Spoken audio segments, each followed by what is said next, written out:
disso para os nossos dias e o significado disso na vida de Jesus, também na vida de Paulo. Queríamos pensar então aqui no capítulo 2 da segunda carta que Paulo escreveu aos Colossenses.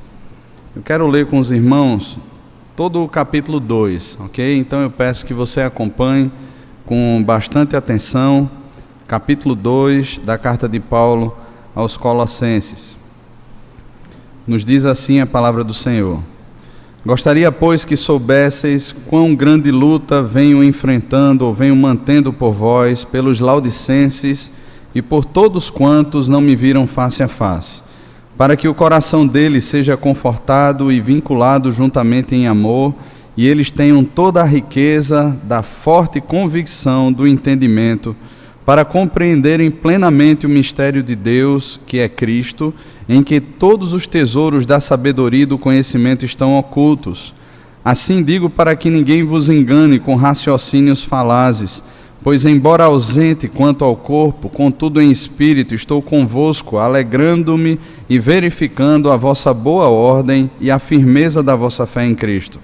Ora, como recebestes a Cristo Jesus, o Senhor, assim andai nele radicados e edificados e confirmados na fé, tal como fostes instruídos, crescendo em ações de graças. Cuidado que ninguém vos venha a enredar com sua filosofia e vãs sutilezas, conforme a tradição dos homens, conforme os rudimentos do mundo e não segundo Cristo. Porquanto nele, em Cristo, habita corporalmente toda a plenitude da divindade. Também nele estáis aperfeiçoados. Ele é o cabeça de todo principado e potestade, não por intermédio de mãos, mas no despojamento do corpo da carne, que é a circuncisão de Cristo, tendo sido sepultados juntamente com ele no batismo, no qual igualmente fostes ressuscitados mediante a fé no poder de Deus, que o ressuscitou dentre os mortos.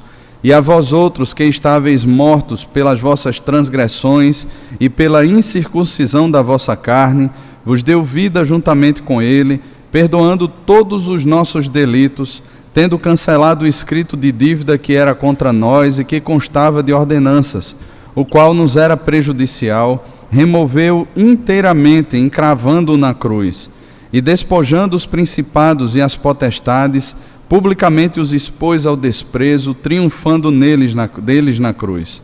Ninguém, pois, vos julgue por causa de comida e bebida, ou dia de festa, ou lua nova, ou sábados, porque tudo isto tem sido sombra das coisas que haviam de vir. Porém, o corpo é de Cristo. Ninguém se faça árbitro contra vós outros, pretextando humildade e culto dos anjos, baseando-se em visões, enfatuado, sem motivo algum na sua mente carnal, e não retendo a cabeça, da qual todo o corpo, suprido e bem vinculado por suas juntas e ligamentos, cresce o crescimento que procede de Deus. Se morrestes com Cristo para os rudimentos do mundo, porque como se vivesseis no mundo, vos sujeitais às ordenanças, não manuseis isto, não proves aquilo, não toques aquilo outro, segundo os preceitos e doutrinas dos homens, porque todas essas coisas com o uso se destroem. Tais coisas com efeito têm aparência de sabedoria, como culto de si mesmo e de falsa humildade e de rigor ascético. Todavia, não tem valor algum contra a sensualidade. Vamos orar, irmãos? Pai, temos aberta diante de nós a Tua palavra. Cremos que o Teu Espírito, que o Senhor está aqui no nosso meio, e só Ele, Pai, pode convencer o nosso coração do pecado, da justiça, do juízo. Só Ele, por meio da Tua palavra, pode discernir as intenções e motivações do nosso coração. Só Ele pode animar o nosso coração, restaurar o nosso coração e, acima de tudo, trazer paz e alegria ao nosso coração. Por isso pedimos aqui, Pai, que o Senhor haja no nosso meio, que o Senhor, para além daquilo que somos ou podemos fazer, que o Senhor venha aqui e nos vença, que o Senhor mesmo, Pai, seja revelado nesse lugar e a Ti seja dada toda a glória, Pai, no nome de Jesus. Amém. Meus irmãos, quando Paulo escreveu a sua carta aos Coríntios, Paulo, ele tinha um contexto muito difícil quando ele escreve aquela sua primeira carta. A primeira carta de Paulo aos Coríntios, ela é marcada por uma série de questões que de alguma forma quebram a unidade da igreja. Todos esses pontos, eles são como que reunidos por Paulo, e Paulo traz aqui no capítulo 13 da sua carta aos Coríntios o significado da palavra amor. Na verdade, é uma exposição que Paulo está fazendo sobre algo que é muito mais profundo, sobre algo que está muito mais acima ou para muito além daquilo que as pessoas normalmente vivem, daquilo que as pessoas normalmente anseiam, ou da expectativa que elas lançam sobre outras pessoas. É interessante também que nos nossos dias nós vivemos tempos muito parecidos com os que Paulo, ou com o tempo que Paulo escreveu a sua carta aos Coríntios. Porque o amor nos nossos dias, ele também foi reduzido meramente a sentimentalismo, ou aceitação, ou tolerância, ou um tipo tosco de respeito, algumas coisas desse tipo.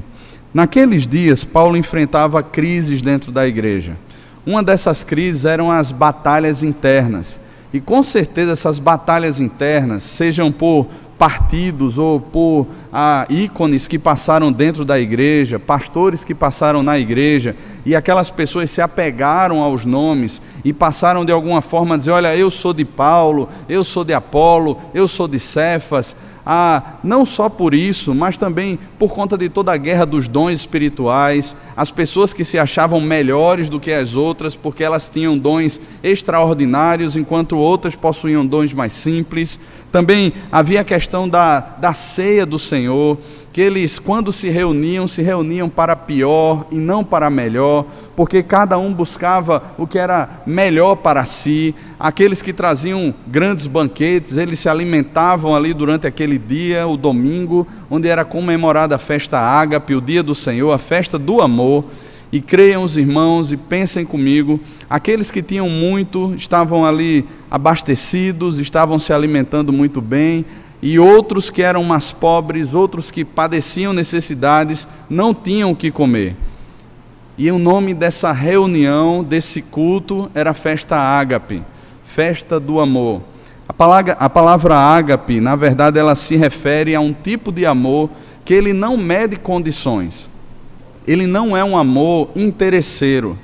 Ele não é um amor que tem como base a troca. Ele não é um amor que tem como base o bem que você fez a mim e em retribuição a isso agora eu amo você.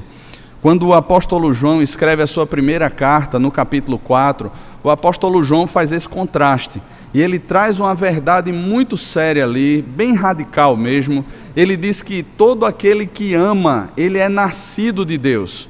E todo aquele que não ama, ele não nasceu de Deus. E aí ele faz ele aprofunda essa discussão quando diz que se nós dizemos amar o nosso irmão, e esse amor não é evidenciado em coisas práticas, nós somos mentirosos. Se permanecemos com algum tipo de rancor no coração, com ódio no coração, com alguma malquerência no coração, há uma contradição muito séria aí. E eu penso, irmãos, que a nossa geração é uma geração muito contraditória, porque nós dizemos uma coisa e o discurso é muito bonito, é muito bem elaborado, é muito bem estabelecido, parece que as coisas elas funcionam de forma muito clara e perfeita na nossa mente. Mas há uma distância enorme entre aquilo que nós cremos daquilo que nós evidenciamos na prática, no cotidiano, nas nossas relações. Aquela piada antiga do filho que muitas vezes olha para o pai e diz assim: papai, queria viver na igreja. E aí o pai pergunta: por quê, meu filho? Não, porque na igreja o senhor é um santo. Na igreja as coisas funcionam muito bem. Na igreja o Senhor é amável. E parece que esse teatro toma conta da nossa vida e a gente vive meio que essa perspectiva dualista. Aquilo que eu sou quando estou aqui e aquilo que eu realmente sou quando estou lá fora.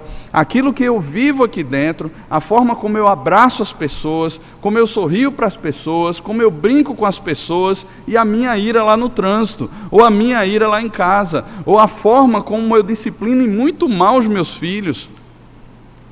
Parece que há esse contraste, parece que há essa dupla personalidade. E há um chamado bíblico para a coerência, para se viver aquilo que de fato se é. É tanto, irmãos, que nós vamos perceber, desde o Antigo Testamento até Cristo e os apóstolos, a gente vai perceber de forma muito clara que o interesse de Deus nunca foi gerar pessoas que vivessem apenas por comportamento, mas foi principalmente gerar ou regenerar corações para que essas novas vidas, para que essas novas experiências pudessem ser agora colocadas para fora de forma prática. Então, o amor está incluso dentro desse pacote. Por isso que o apóstolo João fala que todo aquele que ama procede de Deus, ou é nascido de Deus.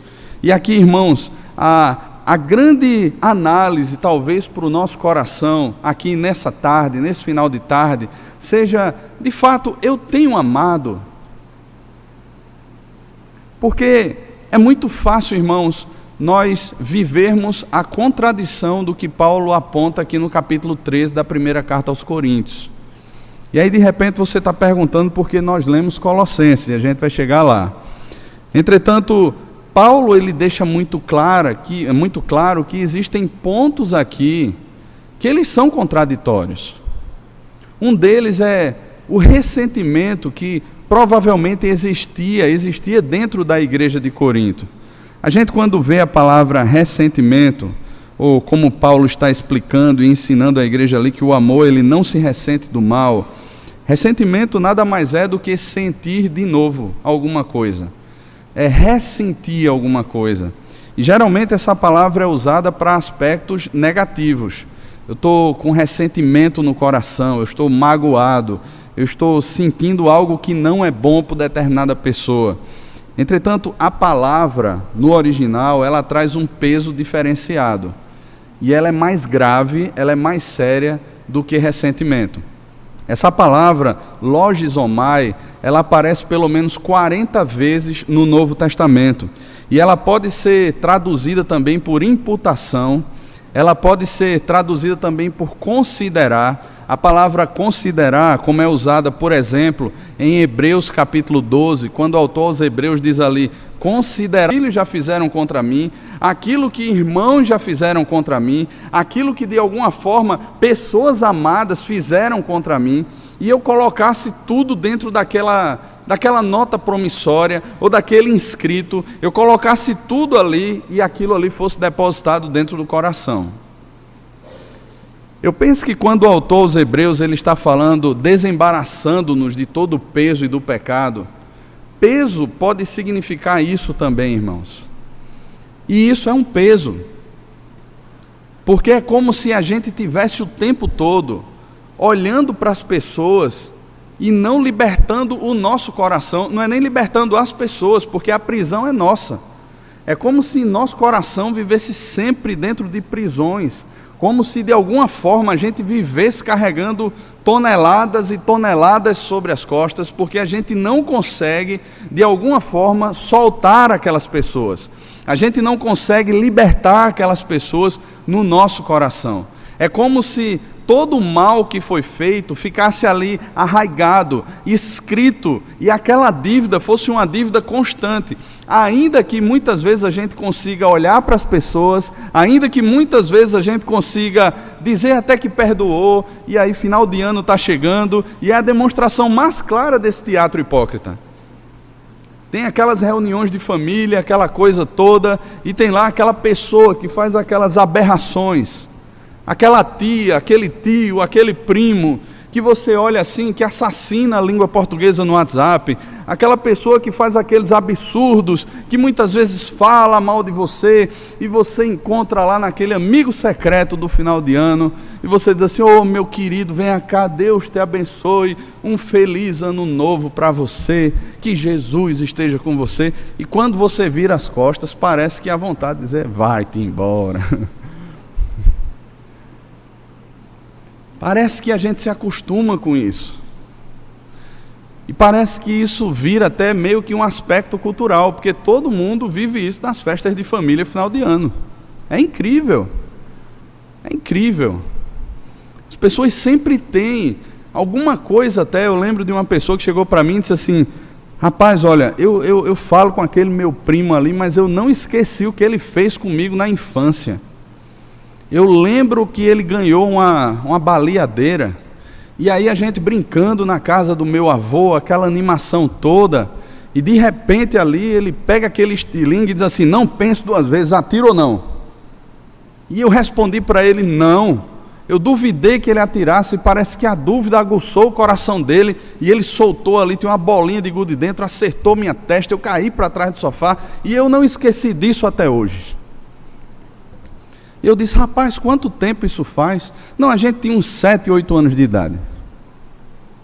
Mas é como se aquilo tivesse preso ao coração. Eu sei que isso é um exemplo bem bobo, eu sei, mas é como se aquilo ficasse guardado no coração, e de alguma forma a menção do nome da pessoa trouxesse para nós a lembrança daquela dívida que ele tem lá atrás. Olha, ele me deve uma bola de gude no meio da testa. É como se aquilo ali tivesse ainda pulsando dentro do meu coração. Eu sei, mulheres, que vocês são muito mais sentimentais que os homens. Os homens são muito práticos, são muito secos às vezes. E o homem, ele funciona de uma forma muito diferente da mulher nesse sentido. Às vezes lá em casa, eu faço alguma coisa assim que Beta não gosta, ela diz assim: olha, por que você fez isso? Olha, eu não gostei disso não. E para mim é muito fácil chegar e dizer assim: ah, então tá certo, beleza, não faço mais. E ela olha para mim e diz assim: como assim? Tão rápido assim? Mas é porque a coisa, tá bom, não é magoou você não gostou disso, tá? Não é assim não, você não parou para pensar. Eu disse: não, eu pensei, tudo bem. A coisa parece ser mais prática. Eu estava vendo uma dessas piadas hoje em dia assim, né? E o pessoal diz assim: olha, cuidado com o que você fala ou faz com a sua esposa, porque daqui a 30 anos ela ainda vai lembrar daquela coisa lá do passado. E parece que a coisa fica guardada mesmo no coração. E às vezes assim, no coração das mulheres, e a gente que trabalha com aconselhamento, a gente percebe como coisas de tanto tempo atrás ainda estão guardadas lá dentro, não foram tratadas. Ainda que o marido tenha mudado, ainda que tenha pedido perdão, ainda que não seja mais aquela pessoa, numa mínima coisa, olha aí, está vendo? Eu não disse? Tudo de novo. Não, mas o que é tudo de novo? Não, aquilo lá da lua de mel, daquela nossa primeira noite. Aquela palavra lá que você não me disse, que eu esperava que você dissesse. Olha aí, está vendo? É o mesmo insensível de há 30 anos atrás. É como se esse caderno de dívida estivesse presente no nosso coração e o tempo todo a gente estivesse olhando para as pessoas e cobrando das pessoas. Porque de alguma forma a nossa expectativa foi frustrada. Eu tinha uma expectativa que deveria agir assim comigo, deveria dizer assim a mim, porque eu mereço. Eu mereço que me tratem assim. Eu mereço que olhem para mim assim. Eu mereço que ele me diga isso, ou que ela me diga isso, e não correspondeu às minhas expectativas. Não correspondeu àquilo que eu queria. Esse menino, quanto mais cresce, mais desgosto me dá. Porque não corresponde àquilo que eu idealizei de como deve ser um filho. E olha que eu trabalho muito para isso.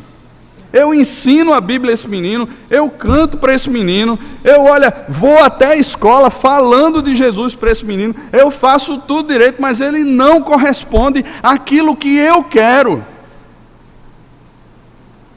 E a gente se frustra. E tudo aquilo está indo lá para o caderninho. E a dívida vai aumentando. E quando mexem com a nossa justiça? Quando mexem com a nossa justiça. Eu lembro de uma pessoa, um tempo atrás, ela chegou para mim, processo muito triste de divórcio, e ela chegou para mim e disse assim: olha, é muita injustiça que está acontecendo comigo, porque foram quase 30 anos trabalhando ao lado desse homem, construindo todo um patrimônio junto, criamos os filhos juntos, íamos trabalhar juntos todos os dias, e agora ele está torrando tudo com outra pessoa, com outra mulher, está alegando que está falido, que isso e aquilo outro, e está me deixando com quase nada. Olha, foi tudo construído junto, não fui eu quem optou pelo divórcio, ele me traiu, ele fez isso. Que injustiça terrível contra a minha vida. quando mexe no nosso senso de justiça, irmãos, quando pisam no nosso calo, quando pisam no meu dedão, que às vezes está até inflamadinho lá, rapaz, parece que um senso de sobrevivência toma conta de nós. E nós nos levantamos agora e dizemos assim: olha, quem é você para colocar a mão naquilo que é meu, no meu direito? Olha, eu conquistei isso, você não sabe quanto tempo eu passei ralando para isso, você não faz ideia, olha, você não sabe quanto suor foi derramado, quanta lágrima foi vertida, você não sabe. Eu que sei, porque eu passei por tudo isso, e agora você vem aqui. É a nossa justiça. É o nosso direito, são as nossas expectativas, porque de alguma forma, irmãos, quem está no centro disso tudo, sou eu. Quem está no centro disso tudo, sou eu, porque as minhas ações, elas são coordenadas pelo meu coração, e se o que está dentro do meu coração é esse senso de justiça própria, é esse senso de autopreservação, é esse senso de dizer assim: olha, estão quebrando com o meu direito, estão articulando contra mim, estão de alguma forma querendo o meu mal, e muitas vezes até estão mesmo. Mas o fato da gente se erguer na vida para dar respostas à altura dessas coisas, revela muito do nosso coração, irmãos. Revela muito do nosso orgulho. Revela muito das nossas arrogantes pretensões. Daquilo que a gente pensa sobre a gente mesmo, sobre nós mesmos.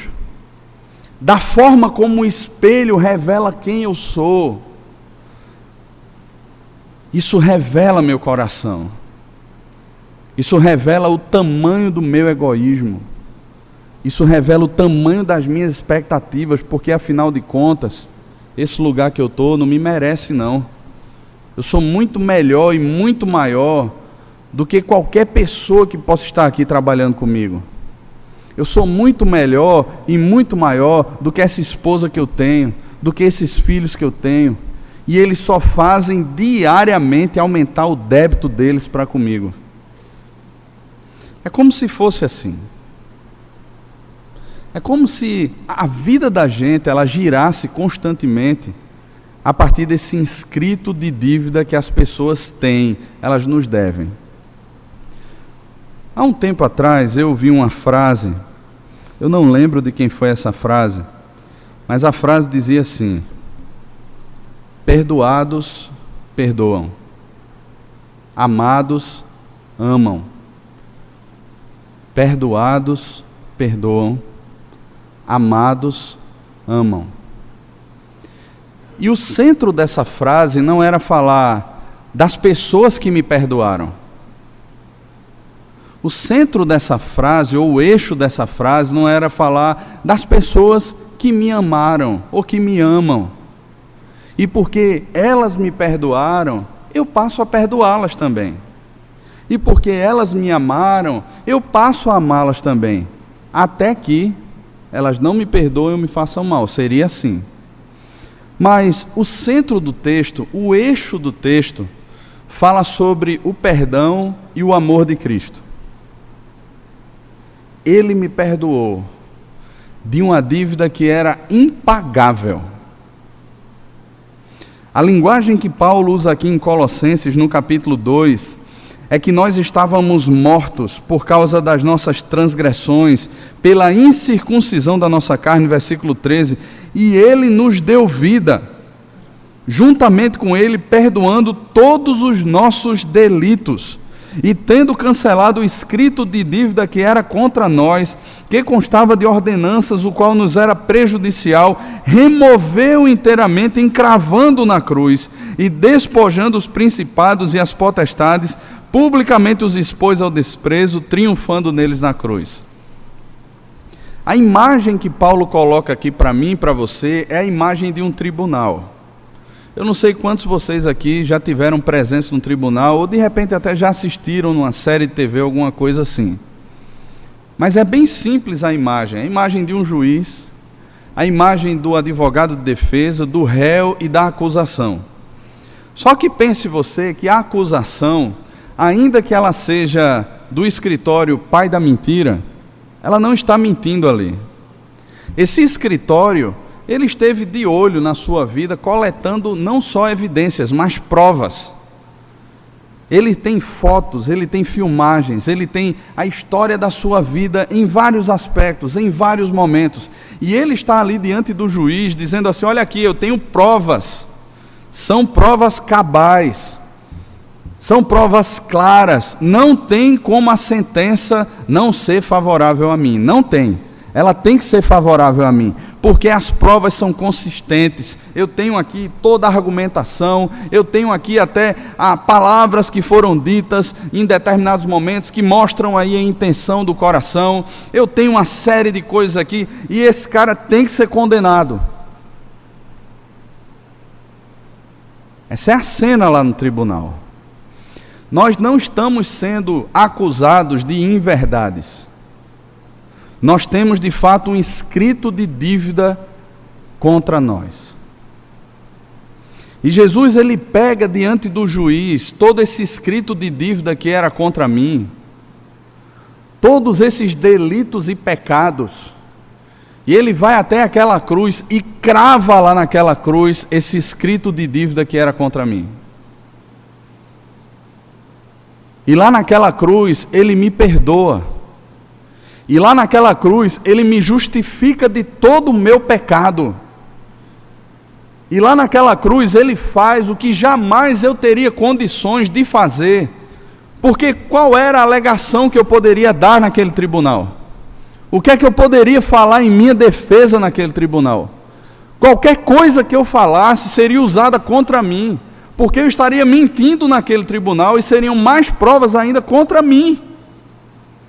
Porque nada justificaria os meus delitos, nada justificaria os meus pecados, nada justificaria todas aquelas provas que eram concretas, que eram reais, que estavam na mão do acusador. Jesus, ele não olha para aquilo e vai, como no Alto da Compadecida, que aquela figura lá de Maria chega lá e diz assim: olha, Jesus, não foi assim, ele fez isso por causa da fome, sertanejo, sofredor, e tenta de alguma forma justificar. Não tem o que justificar, não tem o que explicar, tem o que pagar. E é exatamente isso que Jesus assume. Ele paga a minha dívida, ele encrava aquele inscrito de dívida lá na cruz, e ele paga com o seu sangue, e diante de Deus está pago. Quando Jesus brada na cruz do Calvário dizendo: está consumado, o que Jesus está dizendo lá, a dívida foi paga, não existem mais cobranças a serem feitas, não existem mais qualquer tipo de especulação, ou qualquer tipo de dívida, ou qualquer tipo de acusação que possa ser imputado a ele. A dívida foi paga, a conta está paga, ele assume a minha dívida na cruz.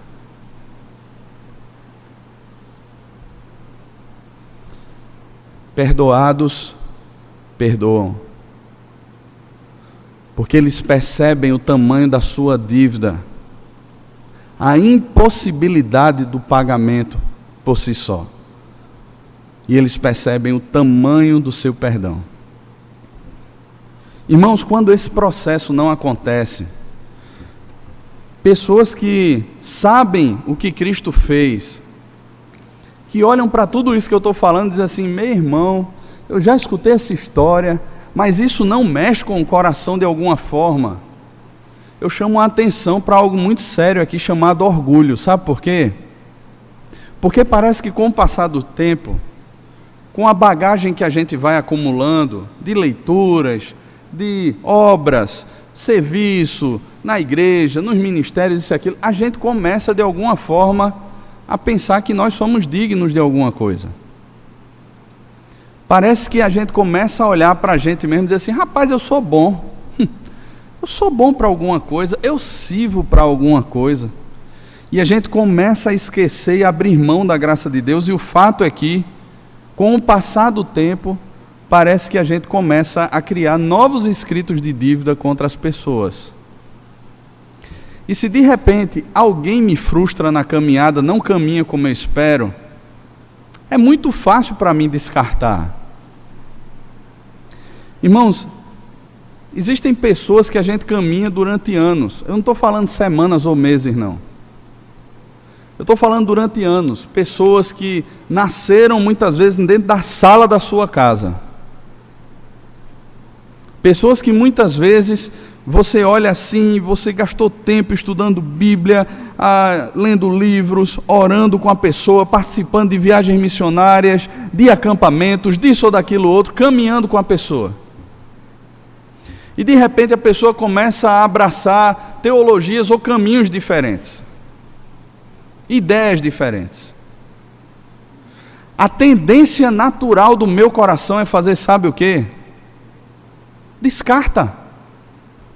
Joga fora. E em momentos de raiva, em momentos de frustração, em momentos de tristeza, eu já cheguei até a compartilhar isso com outras pessoas. Porque é muito mais fácil descartar. Porque é muito mais fácil não amar. Amar exige de nós, irmãos, um certo grau de sofrimento pelo tamanho do comprometimento que nós temos e pelo tamanho da frustração que nós podemos ter. Só que, irmãos, a verdade é que pessoas que foram amadas por Deus, elas não têm como opção amar ou não amar. A única opção e o único caminho agora, por conta do novo coração, não é por conta de uma regra que me foi imposta, mas por conta dessa renovação da minha mente, do meu coração em Cristo, é amar. E da mesma forma como eu fui perdoado, é perdoar, não é tolerância com o pecado. O amor implica em muitas vezes disciplina. O amor implica em tratar seriamente com o pecado, sim, não usando a minha justiça própria. Mas é um caminho de disciplina e restauração para se redescobrir a vida com Cristo, a preciosidade da pessoa de Cristo e voltar a andar com Cristo. Mas muitas vezes, irmãos, nosso coração já está tão duro porque a gente se acha santo e perfeito, um tipo de cavaleiro da justiça, rei da teologia impecável, e a gente olha para as pessoas e a gente prefere execrá-las.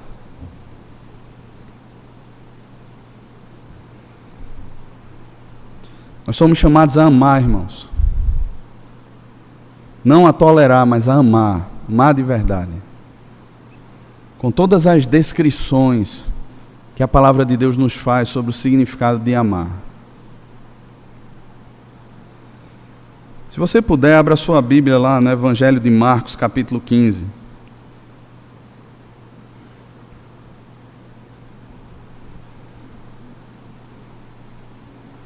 Marcos, capítulo 15, a partir do versículo 22.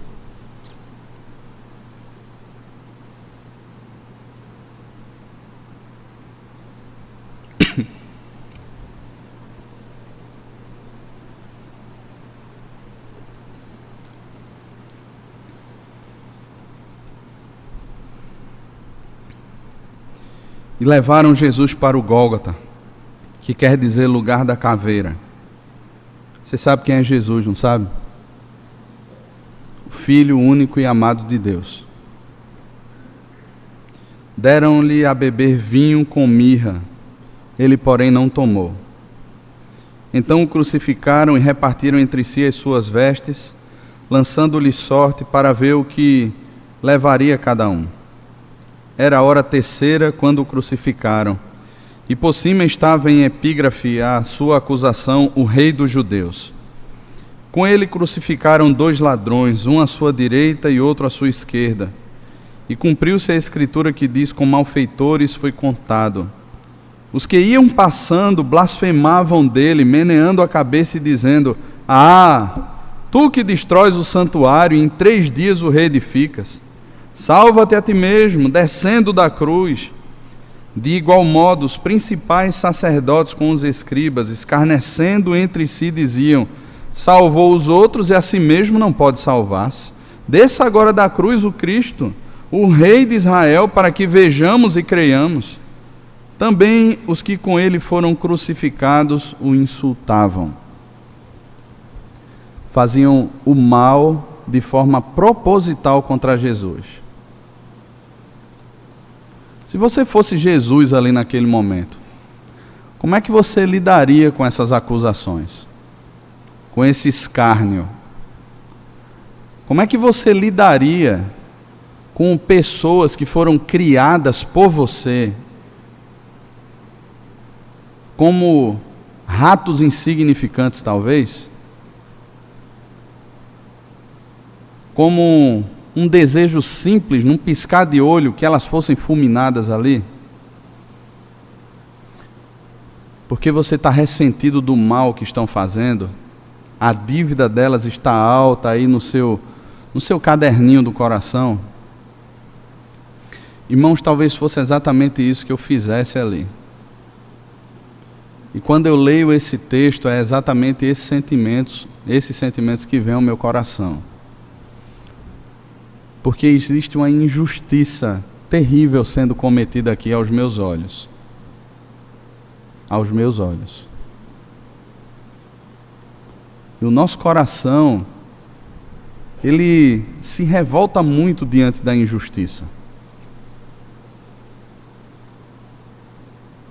Principalmente da que fazem contra nós. Então, tentar se colocar aqui no lugar de Cristo é se colocar num lugar muito perigoso e é expor sentimentos e motivações do coração que são muito perigosas.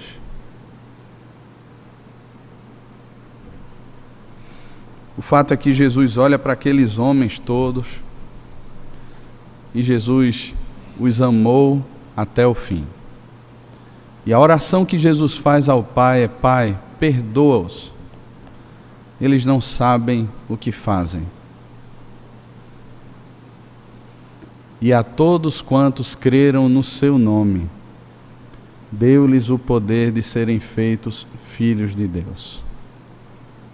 A todos quantos creem. Irmãos, perdoados, perdoam. Perdoados, perdoam. Pessoas que foram amadas, o caminho que Cristo nos dá é o amor.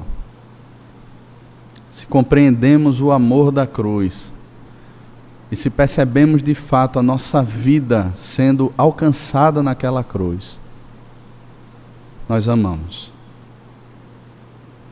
Alguém certa vez disse, só para concluir, que guardar ressentimentos e mágoas, manter esse caderninho no coração é como tomar veneno e desejar que o outro morra. Mas quem está tomando veneno sou eu. Quem está morrendo. E é por isso que a gente encontra tanta gente amargurada. É por isso que a gente encontra tanta gente triste, com semblante abatido. Hoje pela manhã, Jaimson pregou aqui sobre a alegria de voltar com os feixes, ainda que semeando em meio à perseguição, à luta. E parece que a gente não tem mais essa alegria. A gente perde o brilho da vida, irmãos, porque o coração da gente vai sendo retomado por coisas que Cristo já apagou. E a gente precisa passar por um processo de despojar-se de tudo isso. Tirar roupas que não nos cabem mais. Deixar de insistir com coisas que não fazem mais parte dessa minha nova caminhada e que só servem como um peso me puxando para baixo o tempo todo e dizendo assim: olha, você é assim, você vai morrer assim. Não, Ele me fez nova criatura. Eu não sou assim, eu não vou morrer assim, porque Ele fez novas todas as coisas. Ele fez com que o meu coração descobrisse o que de fato é amar. Ele fez com que o meu coração percebesse de fato o que é perdoar. E o poder da liberdade que isso traz para a minha vida. E o poder da liberdade que isso traz para a minha casa. E o poder da libertação, da liberdade, da verdadeira liberdade que traz para os nossos relacionamentos como irmãos. Irmãos, a igreja de Corinto estava afundando, perdendo o seu vigor espiritual, considerada como meninos na fé, gente que não amadurece, gente que não cresce, e com o tempo vai definhando, porque está perdendo o brilho, o vigor, a vivacidade, a vida vai se esvaindo pelas mãos. E uma das razões está descrita aqui em 1 Coríntios 13:5, porque vivem guardando no coração as anotações de todas as maldades que lhes foram feitas. Vivem guardando, não tratam o coração, não buscam o outro para tratar, não tratam o seu coração diante de Deus, preferem permanecer no caminho do ressentimento, no caminho da dor, da imputação ao outro daquilo que foi feito contra mim. E isso mata, irmãos, isso mata. A minha oração, tanto para a minha vida, quanto para a vida dos irmãos, é que Deus, de forma muito doce, se apresente a nós e nos traga de volta à mente, ao coração, a sublimidade, a profundidade da obra redentora de Cristo lá na cruz. E nos faça perceber o tamanho do nosso débito, mais uma vez, com a intenção mesmo de humilhar o nosso coração, mas não para nos deixar prostrados lá, para por meio da sua mão de graça nos erguer de novo e dizer assim: filho, ame, perdoe, caminhe, porque essa é a liberdade, ou esse é um dos pontos de liberdade que eu chamei você, para experimentar nessa vida, que é uma vida abundante, que é muito maior do que aquilo que os homens reputam como vida, os homens que não conhecem a Deus. Essa é a verdadeira vida do Evangelho, irmãos. E esse é um dos pontos que Paulo trata na sua primeira carta aos Coríntios, capítulo 13, versículo 5, em que nós precisamos pensar, refletir diante de Deus, e na dependência do Espírito, aplicar para a glória de Deus e para a alegria do nosso coração. Amém, irmãos? Vamos orar? Feche seus olhos, curve a sua cabeça.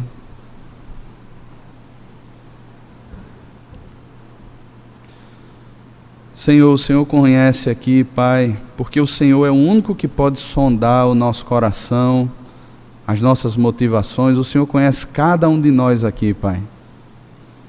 O Senhor conhece, Pai, de cada luta, cada dor, cada trauma, cada pancada que nós já levamos, cada frustração, cada decepção, cada expectativa, Pai, que muitas vezes geramos no coração e que não foram correspondidas.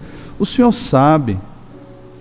O Senhor sabe, Pai, de tanta coisa que está guardada no nosso coração, que fica anotada lá e no mínimo olhar indiferente, parece que essas coisas rebrotam no coração, revelando que o nosso coração não foi tratado, Pai.